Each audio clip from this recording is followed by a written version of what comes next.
Welcome to another episode of the Crypto Conversion Podcast. As usual, it's Brandon, Connor, and Matt. We are bringing you the conversation about crypto, Web3, blockchain, and just trying to shed Christian light on it and look at it through a Christian worldview, a biblical worldview, and things like that. Just never going to not say that because I want people to have that disclaimer when they come on board. If you're just hopping on this episode, please like, comment, review, subscribe, unsubscribe, resubscribe, download wherever podcasts are found. And with that, let's get into this episode. Let's start with the news. It's been a slowish week, but there's still been some interesting things. I guess it's never really slow in this space. Matt, I'll let you kind of kick it off because you were coming in with the most stories going into this episode. So I'll let you fire away. So we hopped on right before we started recording, and I was like, man, I don't think anything happened in the last week. So sure, I'll start though. Maybe it just feels like the week's been forever. But Holiday weekend. And we got a holiday weekend coming up. Yeah. So since the last time we recorded, the Bitcoin conference happened in Miami. So we were recording kind of while that started. So I think some of the things I'm looking forward to in the next year are the political discussions. Love politics. Hate politicians, but love politics. And so we've got Robert Kennedy gave a talk at the Bitcoin conference. He seemed very much pro Bitcoin. And then actually just yesterday, I don't know if you guys saw, Ron DeSantis was on a Twitter space with Elon, and yeah, he announced his candidacy for president, that he was running, whatever word you use. And he had some pro Bitcoin comments as well. So it's interesting that we've got now, pro Bitcoin comments on both sides. So yeah, definitely interesting to see how Bitcoin and crypto and blockchain shape some of the political discourse. So yeah, that's something I'm looking forward to. And it really seems to be shaping the political discourse, at least for the presidency right now, both between Robert Kennedy and I don't know who the other guy was that announced at the Bitcoin conference. There's actually two presidential candidates, right? Was the second one not presidential? Is he congressional? Do you guys know who I'm talking about? Are you talking about Vivek Ramaswamy? Yes. Well, he's presidential. He's presidential, yeah. He at the conference. He did announce this. He did announce at the conference, yeah. Oh, okay. I didn't see that. I saw that he's been announced for a couple of months now, though. Well, then he spoke at the conference. He didn't. I'm sorry. He didn't announce at the conference. Yeah, right. He didn't announce his position, but he spoke. He recently shared his position on Bitcoin, I think, at the conference. At the conference, okay. I didn't know he was there too. Yeah, both him and Robert Kennedy were at the conference. But and then now with DeSantis, also speaking about Bitcoin issues. So we have, three presidential candidates that are bringing that to the forefront. Interesting. It's exciting, even if none of them win. They definitely can shape the conversation, right? You've seen this with other candidates in the past, so yeah.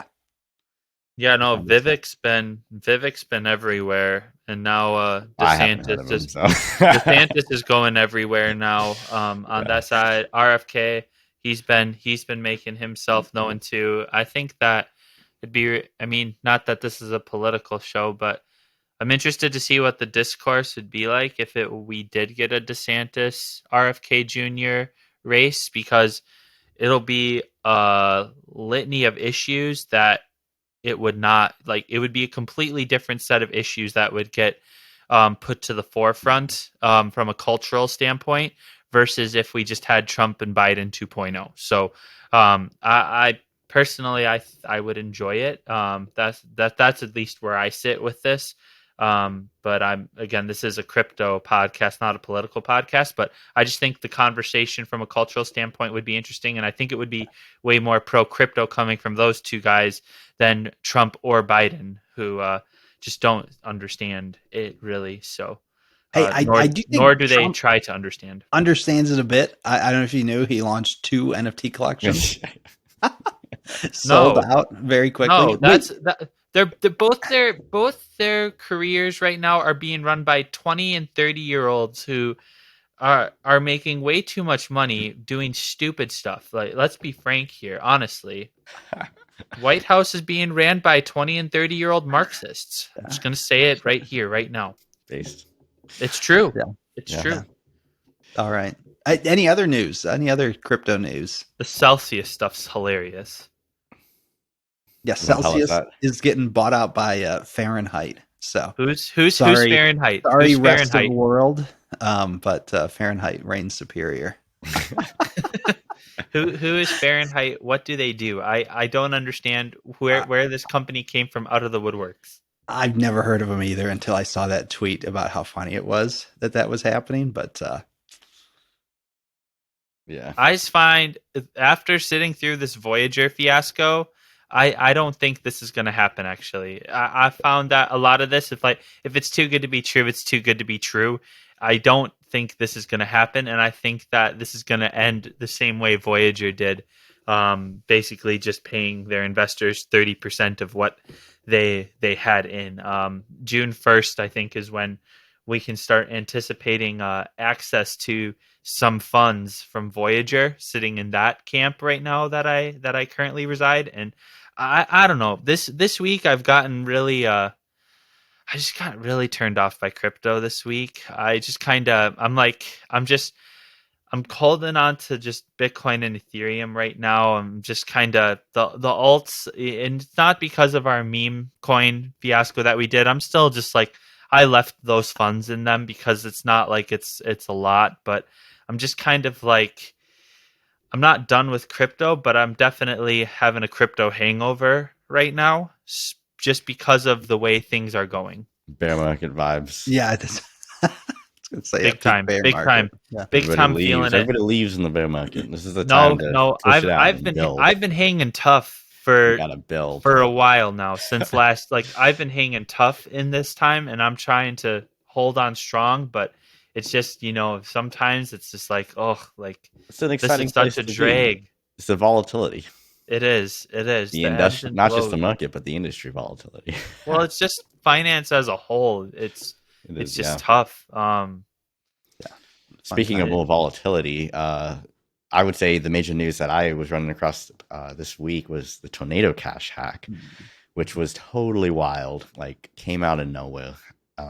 But basically, a hacker, he initiated a proposal that passed the Tornado Cash DAO, but because of some way that the proposal was launched, and I'm not entirely familiar with it, but I guess the Create 2 protocol basically allows you to delete a proposal or a smart contract, because proposals for Tornado Cash are submitted as smart contracts, and then resubmit like something else at the same address. So basically what happened is everybody voted for one proposal, and then that proposal got deleted and a new proposal got put in its place after it had already passed.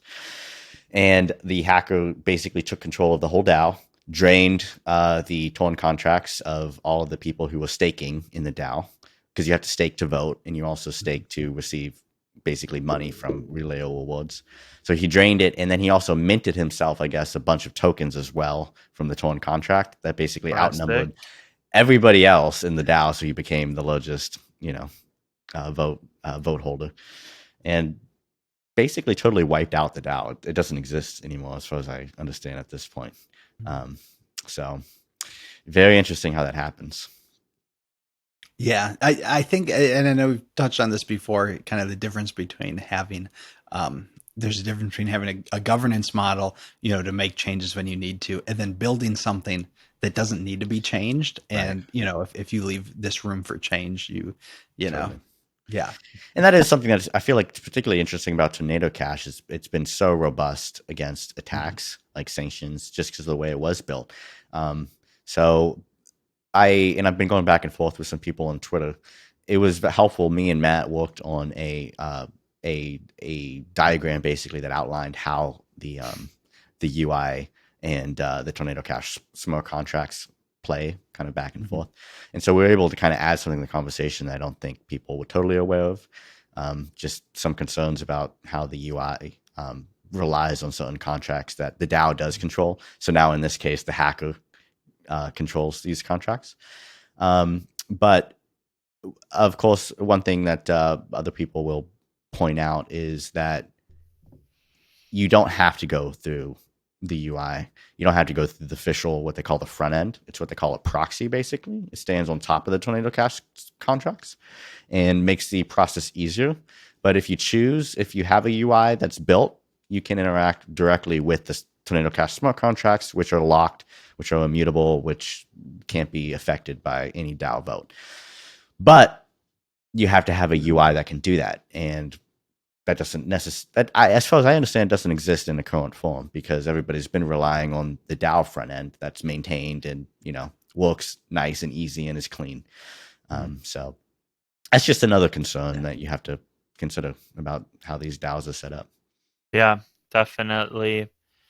Just to clarify here, a lot of contracts are able to be changed by this hacker who controls the DAO now, but a lot of them are kind of secondary, like a router, a relayer, a registry, things like that. But then you kind of were saying the core contracts, which is like, if you were moving funds through the like one ETH pool, that cannot be changed, that contract that represents that. So that could still be used as normal.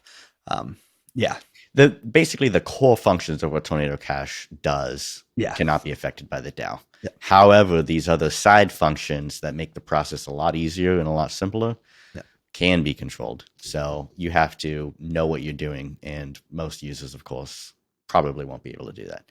But it's still possible. So that's interesting. That's a good thing about the DAO, but also one slightly negative thing. All right. Well, let's stop things quick here, and we're going to be having on a guest shortly. So hope you all enjoyed that news section, and we will see you with our upcoming guest, which will be Zack Grafman. Looking forward to it, and we will be back shortly with that. All right, everybody. Joining us on the podcast today, we have Mr. Zack Grafman.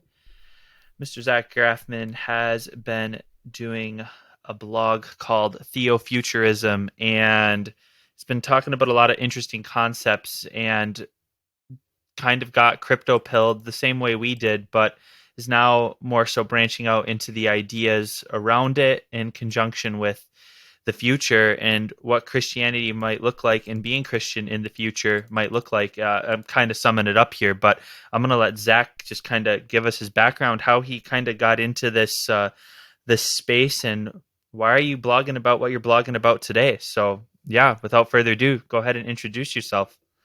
Yeah, man, I really appreciate just getting to chat with you guys, and this is so fun. This is the reason why I'm doing like what I'm doing is I get to keep having these fun conversations where people like just want to talk about this stuff, and it's like the coolest. So I really appreciate you guys. Like kind of you guys all probably have an exact same story as me, right? Is I'm just kind of I was a little bit bored and underemployed in the early 2020s, and just feeling like I was very interested in weird, cutting edge technology, reading a lot of science fiction, thinking through a bunch of stuff, and wanted to start playing with that in a way that I could start kind of testing out my own ideas. And so, like you do nowadays, I started an anonymous Twitter and just started playing with like all these ideas that I was dealing with on like how should we as Christians look at technology, whether that's cryptocurrencies, Web3 stuff, AI stuff, whatever, right? Like, how should we look at futurism as Christians? Like, what does it mean to be a futurist as a Christian? What should our stance and all that stuff be? And I just kind of literally went down the rabbit hole, right? Like, just started getting introduced to people online that were really, really helpful to me. And whether that's the Soaring 20s social club, folks who I just owe a big debt of gratitude for just encouraging me to write, encouraging me to just kind of do stuff that I was excited about and not try and tailor what I was doing for just like a mass audience or whatever. So I really, I've made some genuine close friends in that group, which is kind of a crazy thing to say because it's people I may never even meet in person. But so yeah, like I that was a huge unlock for me, is just, hey, you can meet people online and they can encourage you to do good work. And I started writing on Substack and just kind of never looked back. It's been almost 2 years writing on there, and I just recently took the project from anonymous to fully doxed. So now I'm kind of just out there with my own name and everything. And it's just been kind of my own, like, this is my by night kind of thing that I play around with when I have time. And, you know, by day I'm a husband, you know, have 3 kiddos, and serve a whole ton in our local church. And so yeah, it's been a really cool project, just as a way for me to just kind of get thoughts out there and kind of see if I'm, you know, well, this is what's going on. This is the stuff I'm interacting with online. Like, how should I be thinking about this as a believer?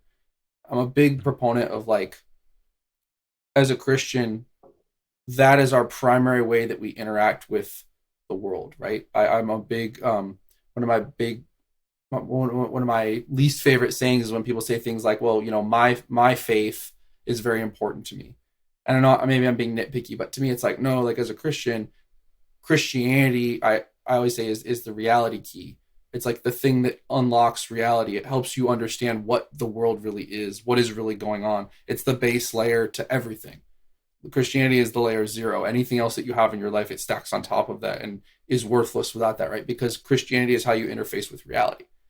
And so, you know, since that is true, since I believe that that's true, it should change the way I deal with things like technology or the future, right? Because these things aren't like separate things that are over here that God doesn't care about or doesn't interact with. It's God's world. So that means that God also desires dominion over, you know, the silicon wafers, just like he wants us to have dominion over everything else. So I've just kind of been taking that attitude and just playing around and learning a whole ton and talking to people and seeing what's going on, you know? Yeah, I think I like what you said about, you know, just, I mean, how important you found the revelation that, like, you can find people online and build communities. I think I met you in the Reformers DAO. I don't know if I interacted with you on Twitter beforehand, but that was just a case of me kind of approaching crypto from the same angle, where it's like, I love what Web3 is. I love what crypto's about, you know, but I'm a Christian, and I think it's incredibly important to have Christian community, Christian fellowship, you know, in all these spaces. So when someone alerted me to the Reformers DAO, that was honestly a revelation to me that, wow, it's great that, you know, there's Christians in this space. And then since then, I've met Brandon and Matt. Both of them, we met at the Catholic Crypto Conference, which they hosted in Pennsylvania back in November. And then Matt and I attended the Thank God for Bitcoin conference, which was just this past week down in South Florida. And you're finding that, I feel like, at least, there's more and more Christian communities kind of popping up in these spaces. And we need that, because, like, these are the burgeoning spaces of the future. And if we don't have Christians here, you know, you have to question, like, what's going to happen with these spaces if we're not here and building. That's exactly, that's so it, dude. Like, that's exactly right. Because, and that was a big thing that was on my heart when I started writing, is you always have to be careful with this whole, like, nobody else is doing this attitude, because usually, like, in 5 minutes you'll find out that you're wrong and you're also late, you know? So I know there are other believers out there, but I just wasn't finding them. And so a big part of my thing was like, look, I just want to, like, shoot up a big old flare and find the people. Like, maybe if I just yell about it loud enough, which has been true, that's happened, right? But then a big part of it for me is, you know, so the only really training I have for any of this is I have a history degree. So I also look at everything through a history lens, right? And not to start stuff on the podcast, but I believe I'm the Protestant Catholic equalizer in the room, right? So we could rerun the 100 Years War or whatever. But you know, well, I'm Protestant too. I don't know. That's what I'm saying. So I'm like, but I'm bringing it to 2 and 2. Oh, you got it. You equal it out. Yeah, we're even. Okay, good. We're even. I'll only so bring you it can up only to have say, Protestant guests on. That's right. Yeah, you get right. We You only can't, have Protestant guests. You can't make it unfair.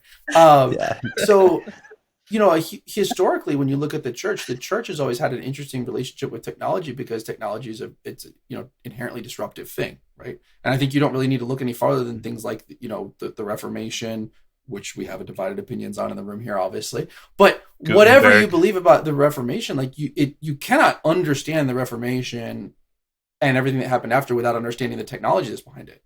It's pivotal. Like, a big part of what's happening in the Reformation is the church trying to wrap its head around, well, now everybody can just print what they want and send it everywhere. Is that good? Is that bad? And I think anybody could look at that and say, well, yes and no. Like, it's good sometimes, it's bad sometimes. It's very powerful no matter what. And to me, the story of that is, look at how the church in that case, in a lot of ways, got ahead of that and began to harness that technology to positive ends. You saw the church being some of the cutting edge, saying, well, here's a press. What are we going to print with it? Bibles, my dude. Like, why not? Right? Like that became the immediate impulse. And of course, I see y'all laughing. I understand that that's not a mixed, that's not an unmixed event, right? However, but like, I think we can pretty obviously look back historically and say that there has been benefits from that, right? Like the church learning that, well, sure. This technology allows us to advance the gospel at like asymmetric amounts of leverage. And to me, one of the things that was just like lighting a fire under me to write was, I felt like I was watching the church about to miss out on a second printing press type event with decentralized tech, Web3 stuff, all this, because I'm like, look, like we're standing here and we could be some of the pioneers. It's still very early. We could be some of the pioneers in this space, like planting our flag and saying, this is how we want to use this. Getting the opportunity to shape what this looks like, not just to wait for 15 years and let people hand us the technology and say, oh, I guess I can use it like this, right? And I want, I'm jealous for God's church. I want us to be out front, like in the field at the very hairy edge of the map, finding out what the possibilities are for advancing the gospel. Like, I'm less about the get rich aspect of it and more about like the get the kingdom advanced kind of aspect, Yeah. And so, yeah, I 100% agree. Like, seeing believers here and thinking about it from that very different, like, I think I joked on Twitter the other day, like, if you're doing it right, like, you should be completely incomprehensible to your enemies, right? Like, and that to me is the promise of some of this stuff, is like, look, whether we're talking about physical or spiritual enemies, the church is always going to have enemies. And I don't mean that in like a paranoid sense. I mean, it's just real. Like, that's just how it is. Yeah. So be incomprehensible. Like, find ways to do what it is that you're called to do in a way that other people can't perceive or stop. And I'm excited about that. I'm excited about the idea that we could do that as the church, and we could, the cool thing with decentralized tech is you get that permissionless word, and that's incredibly powerful. Because if it's permissionless, that means there's very few people that can deny permission to it or turn it off, which we know is going to cause problems, right? Has before. Yeah. Like, nobody's, all joking aside, nobody's excited about schisms and peasants' wars and all that junk. Yeah. Like, that's horrifying stuff, right? But we also know that the Bible says, there must be divisions among you so that the truth is going to be highlighted, so that the gospel is going to advance. Like, it's important that we move forward, risks and all. And I think, we really don't get the option to look at all this stuff and just kind of bury our heads and say, it's too scary, we'll take a pass on this one. Like, you've got generational upside here, Yeah, no, you're absolutely right. We're early, and that was Matt Pinto was the guy who put on the Catholic Crypto Conference. In his introductory talk, he said he wishes 30 years ago someone grabbed him by the collar and said, you don't realize how big the internet's going to be, and like you said, we're at that pivotal moment again, if all this Web3 stuff takes off. So, so I am curious. So, in your Substack, are you talking, and I'm just curious. I don't know where you're at. Are you talking more kind of general things as you are now? Have you looked at specific things like, hey, we should use this in this way? I don't know, just so we can get a bit better idea of what Theofuturism looks like. So I'm a very general guy. I tend to be the abstract layer kind of dude, not a technical guy. I know just enough of that stuff to get me into big trouble. So I'm very much of like the role that I would like to play or that I see myself playing is this kind of like scout role of like, look, I'm going to run out there and just look around and try and map everything for us real quick. I'm going to come back and throw it on somebody's desk and be like, I don't know what this is, but you should probably go figure it out because it seems super important. I went over there and there was a big, something's going on over there and you need to go check it out, you know?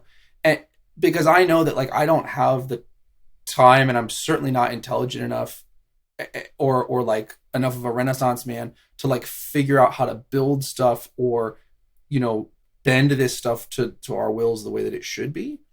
I'm mostly just kind of the guy, like, again, running out there and saying, that's cool. Like, I'm going to bring this back. Somebody do something with this, you know? And so I tend to talk more generally, like even if I mention specific tech stuff, it's more just in this, like, you know, like I started doing these things and nobody reads them, but that's okay. It's fun for me. So I started doing these things where I call it like linking the underground, and I'm just like throwing little like nodes up on the wall. Yeah. And my goal is like, look, if I get enough interesting little nodes on the wall, somebody's going to start making connections between them in their mind. And they're going to say, well, goes with this. This is interesting over here. And all I can do right now is just, well, that one fired the little part of my brain that says, it's probably important, and I'm going to throw it up there, you know? And sure. So I'm hoping that as that kind of continues, and I would like to find a better way to even like visualize or like put these things together, right? But that's kind of a big part of my goal is like in general, you know, I'm very bad at calling specific, my Ethereum wallet is public, so you can see how bad I am at calling like specific trends or like I'm just kind of sworn off all that, right? Like I'm not good at that. What I am good at is zooming out to the general layer and starting to make comparisons, whether it's historically or in just generally today, and saying, look, this is like this. So like we could use it in a similar way then, because if it's like that, then this is how we've been successful. Or, hey, this unlocks this possibility. I don't know what to do with that, but, you know, so I've started writing things like, you know, around the ideas of like, look, if this is the difficulties that we have with technology today, what are some ways that we'd be called to live differently? That the Lord would want us to address some of the pitfalls, the issues.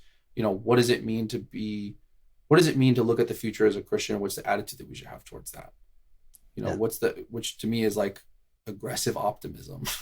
What is the, you know, how should we deal with, you know, things like AI, where it seems a little spooky and scary to us, and what do we think about that? I've been writing a lot lately about my strong, past a hunch at this point. I'm going to go ahead and put the stake in it and call it spiritual discernment. That I think we're exiting the like rationalist, materialist age, and we're entering a new spiritual age. And what does that mean? Yeah. I mean, that's important, right? Like all of a sudden, people are not talking anymore about Peter Hitchens and stuff like those. People are gone now, and now we're talking about Grimes now, who is like in public, like building in public like a techno spiritual religion, you know, on Main, and just like talking about it as like, this is what I'm about, like chaos is my god, you know. So like, sorry, we talking about the music artist Grimes? We are talking about the music artist. Yeah, I wrote about this in one of my latest pieces. Like, this is like a thing now, you know, that people are starting to really actively talk about. Like, yeah, we're going to be back into spirituality now. Like, that's what we're going to do. And, you know, hey, as Christians, we kind of know how to play in that world way better than we do in the materialist world. The materialist world was a bad dead end for us, and we made some mistakes, I think. But the whole, you bring your God and I'll bring my God and we'll see who wins. Like, come on, like we could do that, right? So just talking about all that and you know, wanting Christians to realize that just because the world is going to get more technological, it's going to get more spiritual too. I don't think my kids are going to live in a world with much more advanced forms of idolatry and much more clear forms of idolatry than I lived in. That's a prediction there. You can tweet that and we'll see what happens. But, you know, so it's all been that, like very little, like, you know, go buy Shiba Inu, and a lot more like, you know, hey, I don't know what the specifics are, but this is the arc of where the generality is headed, or in my best, I don't know, the best I can guess, you know. Who are some of your influences for writing? Like, what do you read a lot of? I know like a lot of people that write are big readers. So who are some of those influences that have kind of you've at least kind of taken some of their writing styles and ideas and plugged it into what you're doing? That's an awesome question. Which of course means I'm now going to forget every book I've ever read. I know, right? Yeah, I know. Yeah. Had to put you on the spot though. No, it's okay. I'm a huge C.S. Lewis fan, or have read extensively so much of his stuff. I really think looking back, Lewis probably saved me from ever having to go down like the really difficult early life deconstruction kind of path. I'm sure I would have ended up there if it hadn't have been that people introduced me to Lewis, and I'm very thankful, for that. I think Mere Christianity has definitely been influential in my thinking when I read it early 100%. And you read if go ahead. Abolition of Man? Yeah, of course. Yeah, okay, I haven't read it yet, but a lot of people have been recommending you must. To me. You absolutely have to read it. It's Abolition of Man is totally prescient, and then his everybody, when they talk about fiction with Lewis, they only want to talk about Narnia, which is fine. Narnia is incredible. No, but the Ransom trilogy is unbelievable. How the first two books are very just really excellent, kind of Silver Age or Golden Age sci-fi or science fantasy. They're beautiful. They're really incredible. And then the last one is the fact that we're not discussing it in the same breath as 1984 is a complete travesty. It should be discussed when you bring up 1984, Brave New World, Fahrenheit 451. It should be in that conversation as how is he doing this? How is he getting this far ahead of the, techno-fascist kind of we're going to control your mind world that we live in? How did he do that in the 50s? He's writing about this, right? Or I think in the 50s. And it's bonkers how smart he was and how ahead of things he was. So yeah, Lewis is huge. A lot of science fiction. I think that, I'm a huge believer in all truth is God's truth. So there's a lot of people that were thinking very broadly in the 50s and 60s about where all this was headed. And they didn't have the map of what should we do, but they could see where it was headed. So, you're huge Dune fan, Frank Herbert, Robert Heinlein, Bradbury, Canticle for Leibowitz, Walter Miller Jr., which is it absolutely bizarre. He was a Catholic, actually, I believe. And it's a very disturbing, kind of haunting, post-apocalyptic story about what would it look like for the church to live through a complete, wasteland, kind of post-nuclear existence, and has some of the most incredible scenes to me of this kind of idea that it grabbed onto me from reading the book of look, our goal sometimes is to build something that we're never going to see as believers. We're building something in God's church that we may never get to experience. Who's the poet that I love that talks about invest in the millennium, plant sequoias, Wendell Berry. So yeah, Wendell Berry is a great, love Wendell Berry. And so that's the whole thing of that is look, it's just a bunch of monks being look, we don't know what any of this is, but we're going to continue preserving the knowledge of how to read and build things and understand God's word. And maybe that won't matter until our, grandkids or whatever, but it's still what we're going to do. So love Walter Miller. Newer stuff. I mean, I've played, we joked about, I still need to read Network State, but I love, yeah, right. We all know about Network State, but none of us have read Network State. I really like, here's a book review for you. You all need to read, it's a bizarre little collection of science fiction shorts that came out in a couple installments. Most of them are pretty forgettable, but there's some that have that totally just cracked my brain open in college. And that's probably where this started for me, honestly, was the Metatropolis stuff. So Metatropolis was there are these anthologies, and it was people started in the early 2000s, and they're just kind of writing around when this kind of virtual reality stuff is very infant. And there's a couple of those shorts, especially in the first anthology, where they just, I can remember where I was sitting and all of a sudden I was like, oh, you can be a person geographically located here, but in a very real way, you are part of a separate, network state. Essentially, you are more connected to people geographically separated from you than you are geographically connected to you, through the power of like an overworld, basically like a network world that you can really participate in. And that I just kind of sat there. I was like, dang, well, what does that look like as the church? Wait, aren't we doing that already? Like, aren't I more, as a believer, aren't I more connected to you guys in a more real way, both through technology and just through our understanding of how the world works? Like, we're more connected than me and my neighbors.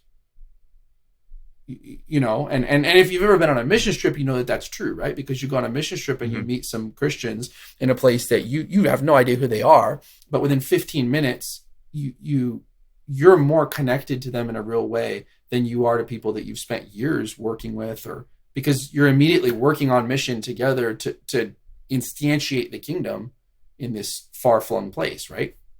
And so you really quickly realize, like, oh, the church is already that. We've been doing that. We've been doing the whole decentralized, permissionless, networked entity thing. And the thing that connects it is the Holy Spirit, which is, very different. But it's also like, we should be very good at this whole network state thing, right? Because we're kind of already there. This is just like tooling for us at this point to do the thing that we're already doing. I agree. I think you should explain that to Balaji. He seems to disagree, but...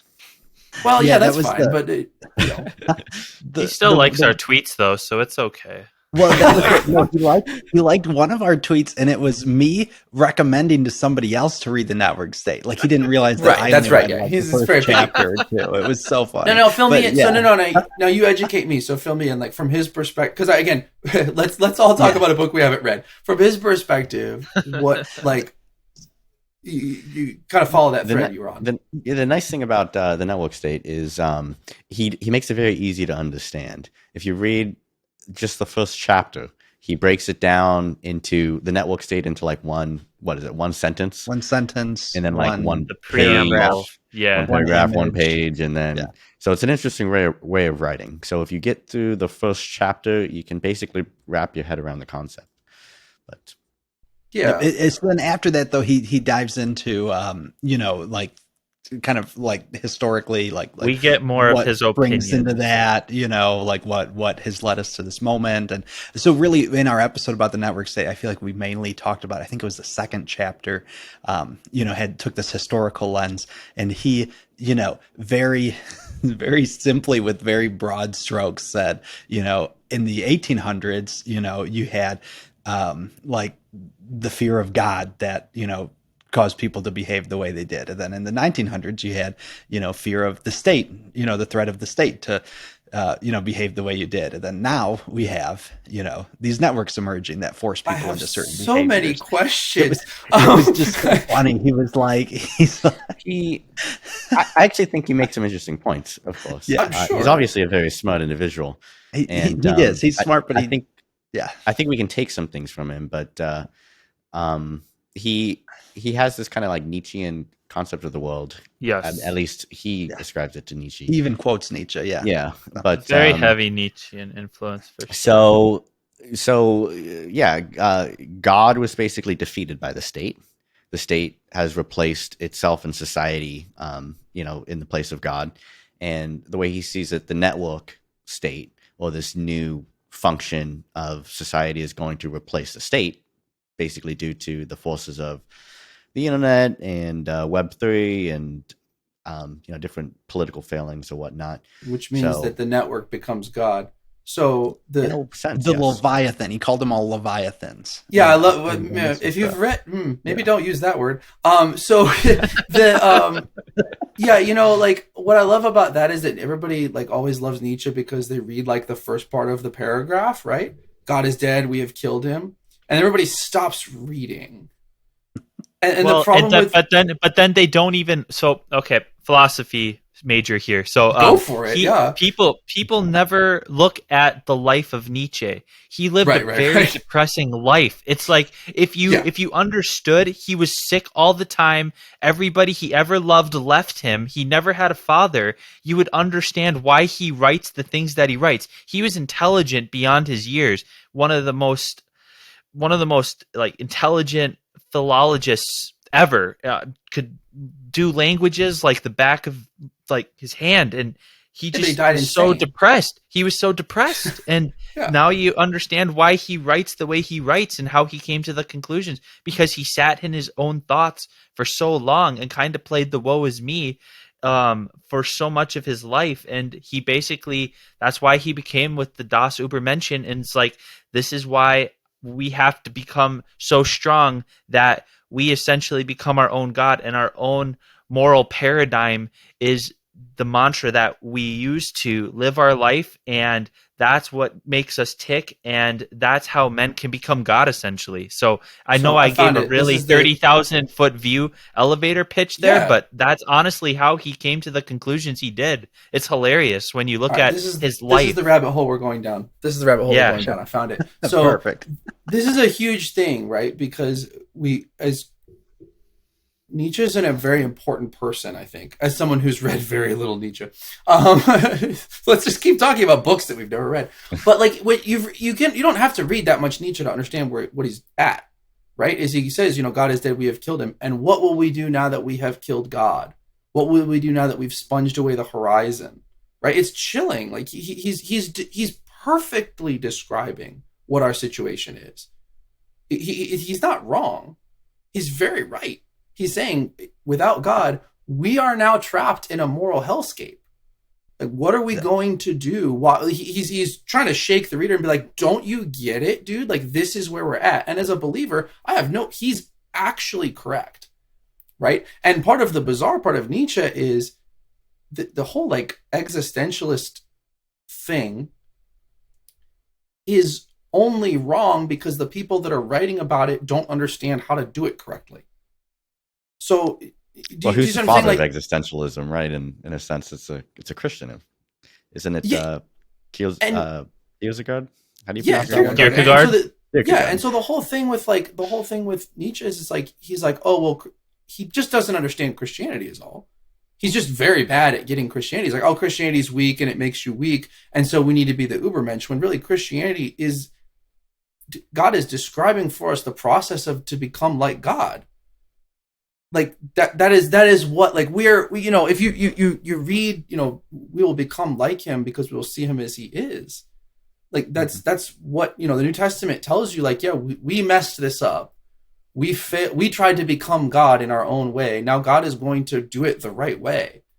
This is a big Lewis thing, by the way. Lewis is like, God doesn't waste crap. He goes back and sorry, the way that I stated that wasn't even very good, but God goes back and he repurposes all of the things that we mess up to create something beyond what we could have even hoped for or imagined, right? You read like Great Divorce is big on this, right? Where he's like, he takes even the worst parts of you and turns it into something that is going to glorify him. So this huge thing, I feel like you've got these two impulses now in the world really broadly, because we've really gotten down to this. It's a big Schaeffer thing. Schaeffer was always talking about, like, look, you when you get these people that are have that nihilistic impulse, you don't pull them back, you push them forward. You like ram their face into the void and let them see what it is that they're headed towards, so that they come back and they say, I really don't want to go there. And you say, you're right. Like, actually, we want to go over here. And to me, I see a big part of our world now is dividing into, like, it's becoming increasingly clear you can't stand in the middle. You're going to have to pick either absolute, I am going to become death, the destroyer of worlds. Like, I'm going to build myself into my own God, or I'm going to submit myself to God, who is going to make me like him. That there's only two, buses to get on now. And I think, I did a little book review on Noah Yuval Harari's book. What's it called? Something Gods. Are you guys familiar with Harari? I've heard the name, but I don't. Yeah, I don't know any of his work. What's the here? I'm sorry. I'm gonna. This is like, no, go ahead. This is great radio, by the way. This is exactly how you're supposed to do this. Is you're supposed to just look things up on the air. We need a guy to do that. We need to be good. Good. We need the producer. Yeah, you do. You really should have. Pull that one up for us. I will. Yeah. What's the guy's name? Jamie. Can you? Jamie, can you get that? So I'm so glad you guys get that reference. Homo Deus. I'm sorry. Homo Deus. Harari wrote a book called Homo Deus, and he is a. I think I'm fine saying Harari is an evil man. Okay. And what I mean by that is that Harari is a person who's animated by what I would argue to be like demonic ideas. Scripture is pretty clear that there's like bad ideas and then there's doctrines of demons, right? Like things that Satan would like to make true. And Harari's whole point in Homo Deus, it's exactly like, imagine Balaji, but he wants to talk now about like metaphysics, except he doesn't know anything about metaphysics. So he's just going to like go ham with the little knowledge he has. He basically says, look, evolution proved that our brain is just chemicals. Okay, I have some questions, but moving on. Evolution proves that our brain is just chemicals. That means that there's no possibility for metaphysics. So the world is a materialist universe. That's proven now, right? Now moving on. Okay, highly advanced technology is proving to us that human beings are going to fall drastically behind, and we no longer have the moral valence to decide what's good or bad in a highly technologically advanced world. Okay, moving on from that. So the clear arc of history is moving towards a separation of the human species into Homo sapiens and Homo Deus. Homo Deus is going to be a different species that is going to so radically change their nature technologically that they will become their own gods. And in order for them to do that, they will need to have a new religion of how to either worship themselves or worship some networked deity or like this. He's writing this down in ink. Like in the year of our Lord 20 whatever, like seriously, he's saying, this is what I think, right? And he says, so that's really our whole thing now. The only problem is that because he's not dumb, he's pretty smart. So he says, the only problem is that the whole classical liberal project has proven that there's no morality and we actually don't know what morality is. So we've got a real big issue. Hopefully we can hook up a big enough LLM to just tell us what the secrets of the universe are and what morality is, and then we'll be okay. Now this is, I love that. It's great stuff, right? In the review that I wrote, I called him a space Nazi, and what I mean by that is like when you read Lewis, right, in the Space trilogy, this was like Lewis's biggest fear, I think, is that human beings we're so evil inherently, right, that we can't go to other planets because we'll just make them bad. Like maybe God is going to keep us here because this is where we belong. Like we can't go anywhere else because we have ideas like this, right? And I kind of talked in that review about like, look, Christians, we really need to understand that ideas like this are not going to go away. They don't go back into the bottle. There's more and more people who are talking like this, and they really believe these things. They believe that it's very important for human beings to ascend, to become something different than what we currently are. And I sounded like a crazy person when I talked about this 10 years ago, because I was pointing at like bizarro transhumanist people. Like it was just Ray Kurzweil 10 years ago, but now it's like everywhere. Yeah. And I think it's very important for Christians to realize that we have the answer. We're the only people now that have the answer to this. Everyone else is just kind of shrugging and saying, I guess, but it seems weird, but they don't have any moral way to contravene that or say, this is why that's wrong. Or better yet, this is a more compelling way to be a human being. But we do. Like we have the framework to say, actually, we know what to do with technology. We know what's right and wrong. We have a pretty good moral stand. Like we know how to live as a human being. We know, we know we have answers for all of these questions that you look at and say, oh, I don't know. It's just a mystery. I hope the AI tells us, what to think. Right. And so that's a big, I would love to hear, because I know you guys are reading the same stuff I am and seeing some of this out there. Yeah. So like, to you guys, like, am I just like alarmist about this, or do you also see this kind of stuff popping up everywhere?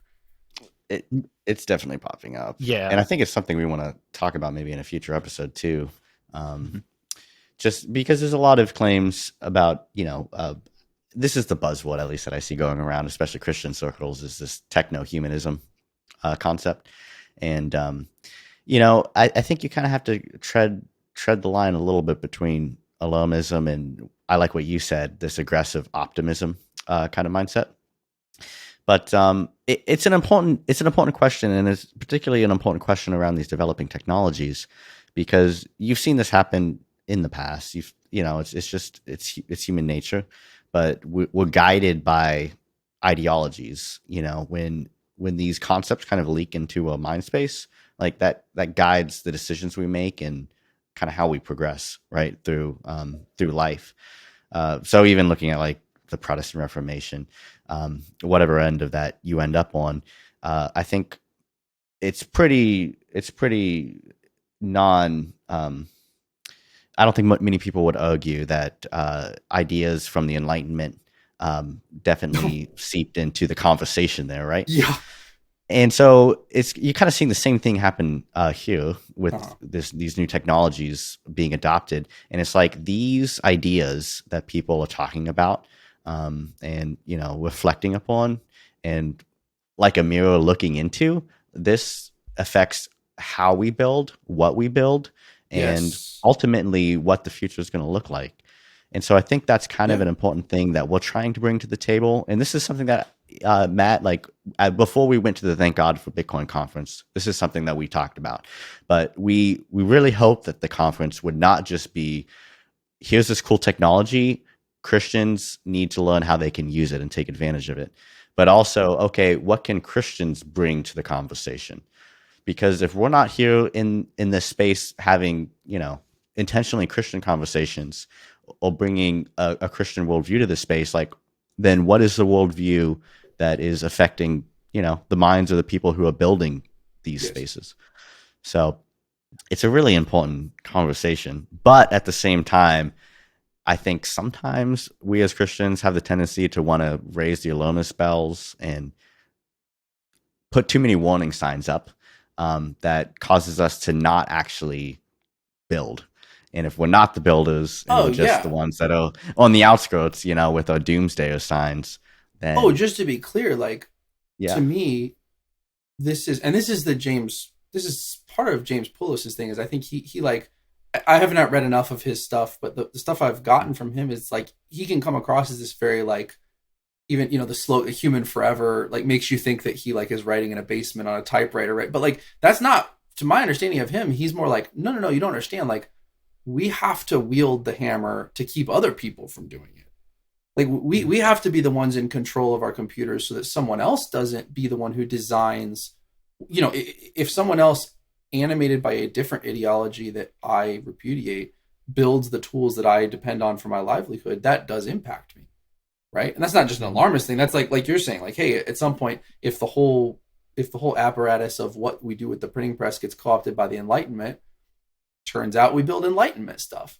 So to me, it's less of a like, hey, this is all scary, we should not be here, and more of a, dude, like, we got to get over here while the getting's good. This is the place to be to start building, like you said, a future that is driven by the kingdom of God.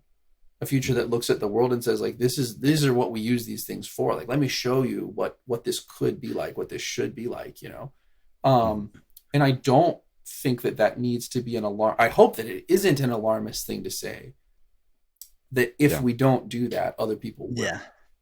I think, I don't know. I feel like when I go out, I see the alarmism coming from other people, right? Like, this doomerism of like, artificial intelligence is going to destroy us, right? Like, I mean, I like your, would you say aggressive optimism? Like, I like an optimistic approach because I am an optimist, right? But, too much of an optimism. Too much sometimes. Yeah. But the, aggressively, right. But the, I think, I don't know. I mean, like I personally, I don't think AI is going to destroy us. I think, we'll get destroyed by an AI if somebody trusts the AI too much, and we have to say, hey, no, don't trust it. Like, this is not, we have, I don't know, we have this lens outside of the system. Gosh, sorry, I'm rambling. I'm trying to connect a bunch of ideas here, but I think it's, I don't know. One of the things I've been thinking about is I want to make a meme, but I don't know exactly how I want the meme to go. But something, about like the way people, if we don't have this kind of absolute moral perspective, this eternal perspective, philosophy is shaped by the age, right? And so you have, when Isaac Newton, you have a very mechanistic view of the world. Everyone's like, oh, yep, everything's deterministic. Everything is, whatever. And the meme would be like, this guy is like, sees the like gears in the machine and imagines that there's gears in his head, and then we have computers and we see, Right. oh, this is doing what we're doing. So there must be, like it must be a chip in my head. My brain's just doing computations, like a computer, right? And this is where we're at with the AI, right? Quantum mechanics. People are like, oh, now nothing's real because how can it be this and that, right? My background's in physics and chemistry, so I really like the science perspective. But unless we have this absolute perspective, we can shape the way we view things, right? We have an outside, we have this eternal perspective. And but back to the optimistic thing, I think that's what's good is, and I think we talked about this when we talked about the network state, is there are people who are like tying liberal democracy to Christianity, right? Because they say, oh, this is Christianity kind of led to this, or maybe it feels so embedded in it, like how could it exist without, and it's like, no, throughout history, like after very early, how can Christianity exist in the Roman Empire? And then it was like, once the Roman Empire was Christian, I bet everyone was like, how can it exist without? And then it's like, right, how can it exist without feudalism? How can it exist without? And so like I know the church will persist, right? If we're in the metaverse, we'll persist. If we're on the moon, we'll persist. If we're, like, it's not gonna go away. So like and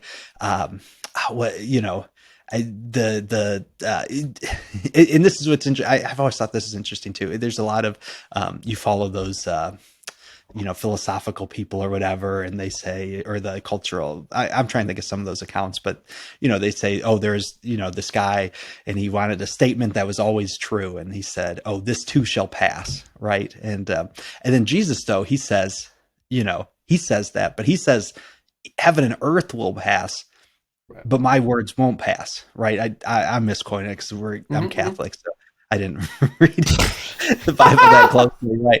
But oh my Matt, God, don't do us like that. I didn't have to say it. I mean, he just Matt, said it, right? So come on. In 100 years, I know we're going to be dealing with a completely different problem. We'll have forgotten AI. We'll have forgotten, or it'll be in a different iteration, and the church will still be there, right? And someone will be running this podcast. My grandkids will be on a podcast talking about how can the church, exist with, exactly. The church will still be there, but I just hope that they don't have to clean up the mess that we made. Yeah, sure. For sure. Well, definitely, yeah. Not like cleaning up a lot of messes from the 80s right now that exactly. I don't know if we'll ever. But at the same time, though, I do wonder in the future, because I think that a lot of the influences on the culture stem from three ideologues, which would be Nietzsche, Marx, and Freud. I think those three scholars are what has kind of permeated into what we see general consensus being derived from today from our average counterparts. Whether the person knows it or not, they have been influenced by one of those three from an idea standpoint in some way, shape, or form. Albeit university, public education, somebody else, etc. So I do wonder sometimes, will those ideas be attributed to those individuals moving 100 years from now, or will it be a completely different subset of cultural scholars that get recognized for their ideas and things of that nature? And it's just something that I think like Connor, you and I are probably two of the bigger skeptics here, in that like we see the cultural rope dropping and it's dropping quick, and it's like how do we hold on to some of those vestiges that can at least push us through to future endeavors without kind of losing what we're truly made for, and understanding that we're not entirely made for this world, especially as we see people trying to create this like option of how can I make myself impressionable and permanent, so to speak, with these chips, this transhumanism movement. It's stuff that I kind of think about from time to time, and it's like, whoa, it's a lot to chew on there. And I know I just kind of threw it out there, but as somebody who's kind of skeptical, it's like, ooh, like we are going closer over edges that we have never gone before as a society, while at the same time being more connected as a world than we've ever been connected before. So it's really veering towards Tower of Babel esque stuff, and it's like, whoa, like I don't know what this means, but if this means revelation, I guess I'm here for it. And if it's the second coming any time now, it's like, I guess just be prepared. But at the same time, like you've been saying, we can't live like that, like we're freaking out. We still have to do something with our lives in the place of history that we Right. are, because we were all put here at this time for a reason, whether we know what that calling is or not, and that's just stuff that you kind of have to get some solace in, and have some hope every once in a while to just understand that there's a place in this time in history that we were made to be here where we are right now talking about these things. So that's just kind of where I kind of sit with a lot of this in my background, and Are you guys ready stuff for that me to I've white kind pill the of, heck out of you? yeah, hit me. Okay, so one of my first things I ever wrote, and I think it's, sometimes you do a long enough project and you kind of go back and realize that you've maybe said the important stuff at the beginning. And you're just kind Yeah. of refining it and trying to hone it, right? One of the first things I ever wrote was about the power of decentralization. And I kind of kicked over this idea, like I just stumbled to myself on this idea that like one of the beauties of God's church is that we began as a decentralized entity and we continue as a decentralized entity. This is even true of the Catholics. I will prove my point. So it's you right. So from the beginning, and this is one of the dumbest things that you hear from atheists, right? Oh well, it's just they all went into a room and decided what was going to happen and what everybody believed, and we're like, gosh, if only it was that easy. Like, wouldn't that be nice, right? Could you imagine? But thankfully, praise the Lord, that's never been true of the church. There's never been one single human being who's lived on the planet who's had control of God's church ever. The church has always been a permissionless entity that has checked our source code back into the centrality of Christ, and if we ever waver at some point, we fail that test, and that offshoot, that spur, that cult or heresy or whatever, just immediately falls away.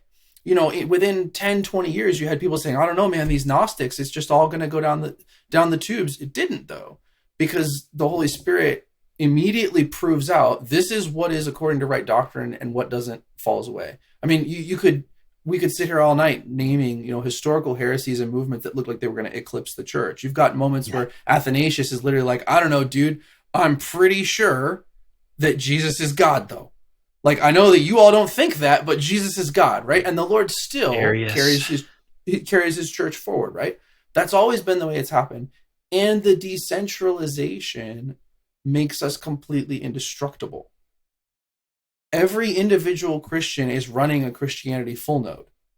Like, there's no way, right? For you can't stop us.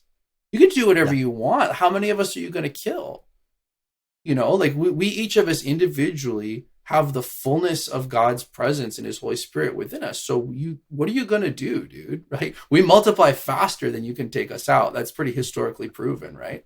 So we already know that we already know that, like, I've read the back of the book. We win, right? We know that we win. The question to me now is, given that, like my pastor always likes to say, we have been specifically chosen for this epoch in history. God picked through all of the people in his church that he could place here, and he placed us, which is intimidating, but it's also like, that's a stinking opportunity. God has chosen us for this set of problems, this generation. So what is it that we're supposed to be building? Like, at this time, what layer in the wall, what extension on the kingdom are we supposed to be building right now that is going to then, my kids can come inherit it and say, this is what I needed to stand on this mark and move over there, right?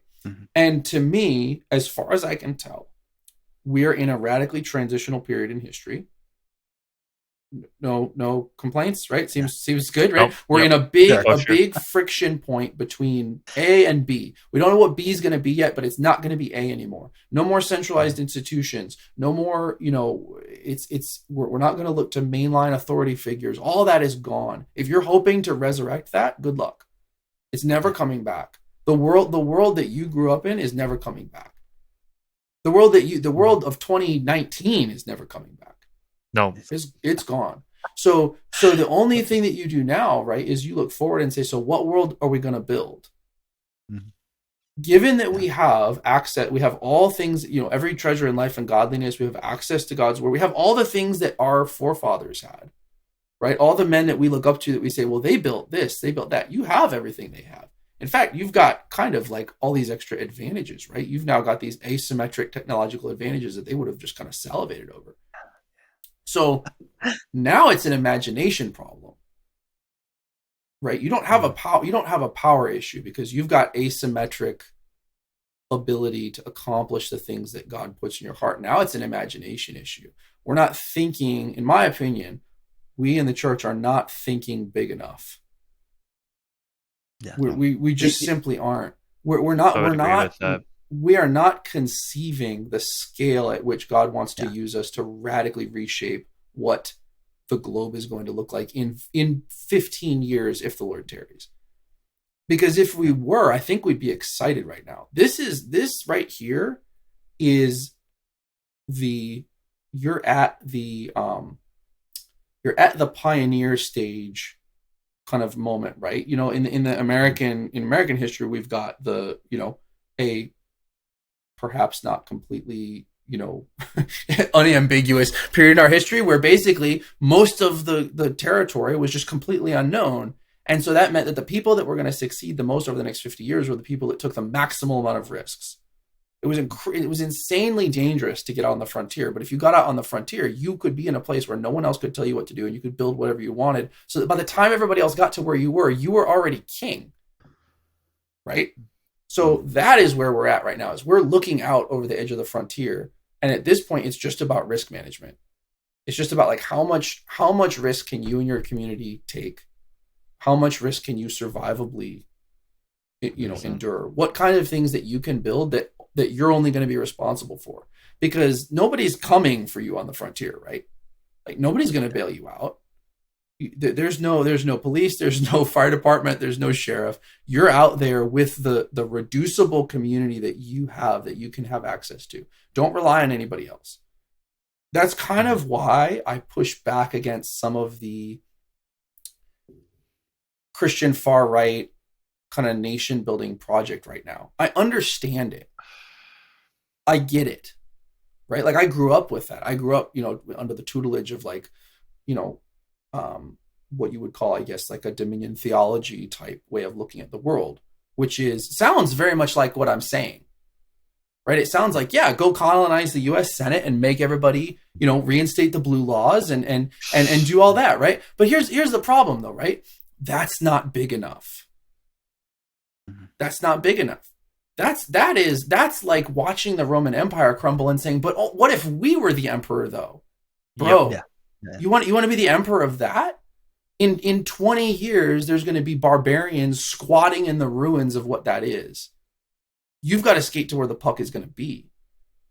Right? The empire is gone, dude. It's not coming back. All the institutions that we think that we had, that our dads and our grandpas thought that they had, like we can't rebuild Western civilization, whatever that was. First of all, that's not as a historian, like that's not a thing. I'm not even a historian. I'm a guy with a bachelor's in history. Let's be real honest. As a person who's read a few books, that's not a thing. Like Western civilization is not a thing. Get over it. And that's also that is not our project. Like, I'm sorry, like that is not our project. Our project is bigger than Western civilization. Our project is the imperceptible kingdom of God, moving at a speed and on a level that the world cannot perceive or stop or really interface with at all. Like we are playing different games than the world is playing. And to me, every moment that we spend distracted by how can we win checkers we're really missing opportunities because we're, the game that we're playing allows us to completely, all of the obstacles that we're worried about in the long game, they're not obstacles. It concerns me sometimes when I see people think, even the things that you get, oh, well, crypto is so that, Christians can transact when the government comes for us. Okay, I guess so. I mean, yeah, maybe. But that to me feels like having a space shuttle and thinking like, how can I go get groceries with this? Like the government, I'm not worried about the US government. I'm worried about what my, grandchildren will be building when the, hopefully it's farther out than my grandchildren, but what my descendants will be building when the US government is ashes. If the Lord tarries, like the church is still going to be here when there is no United States. Mm-hmm. So that's we got to think on that time scale, man. And when you think about it like that, when your time horizon is that far out, your like a level of addressable opportunities goes through the roof.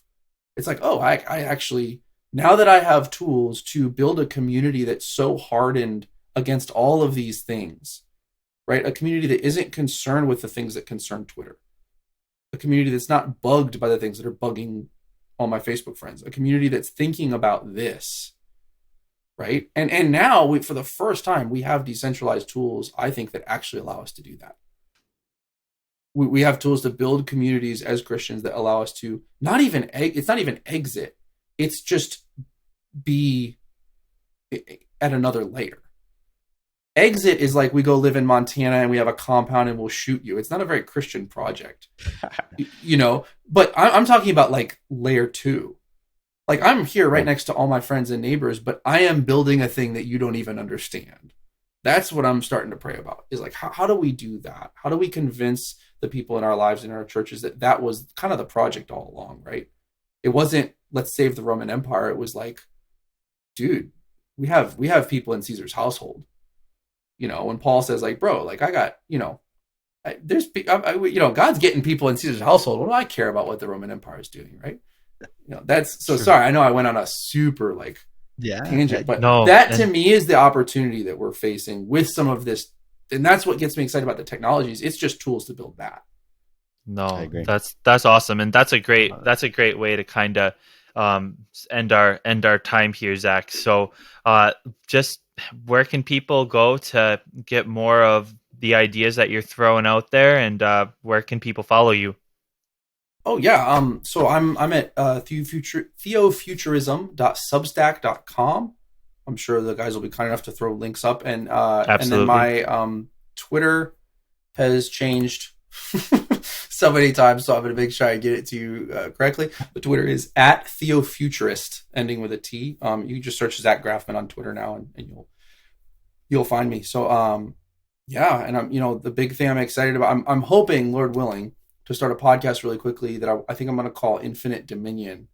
And what I want to do is I want to start bringing people like you guys, like, at our stage in things where we're starting to think about these kinds of things. Because what I mostly want to do is get, especially young guys kind of jazzed up about like, these are the kinds of stakes we're playing for, right? I want to start talking to guys like, Augustus Dorico, who's just got saved in COVID from like a radical testimony of just drugs and stuff. And, was telling, I was on a call with him the other day, and he's like, I feel like the Lord put it on my heart that I just want to make it rain in Nevada. And I'm like, well, how are you going to do that? And he's like, well, we're going to cloud seed Nevada and stop worrying about like how to divvy up the water. And we're just going to make it rain in Nevada. I'm like, that's the sickest thing I've ever heard, right? That's amazing, right? You've got a guy who's exactly like you're talking about. He's thinking about the technology from the perspective of, but what would God want to make better? What would, if as a child of God, I'm looking at the world and saying, there's not enough rain there. Like, come on, the Lord has given me the ability to address that, right? I want to talk to, James Polos. I want to talk to all these different people who are thinking about the AI stuff and how we can navigate that, but not just from a let's be scared thing, but like, what are we harnessing? What are we building? How are we thinking about this stuff? And I think there's enough young guys that are kind of at our level in life that we realize that we're moving into something new, and we just want to get to work. And that's what I'm hoping to start doing, is having those conversations to show people like, that's possible. It's possible now for you to just get to work. Like, here's some people, go talk to them, like, throw your shoulder into it and let's see what we could build, No, it's out there. You just have to get after it. And yeah, follow Zach's stuff. Zach, thank you so much for hopping on the pod.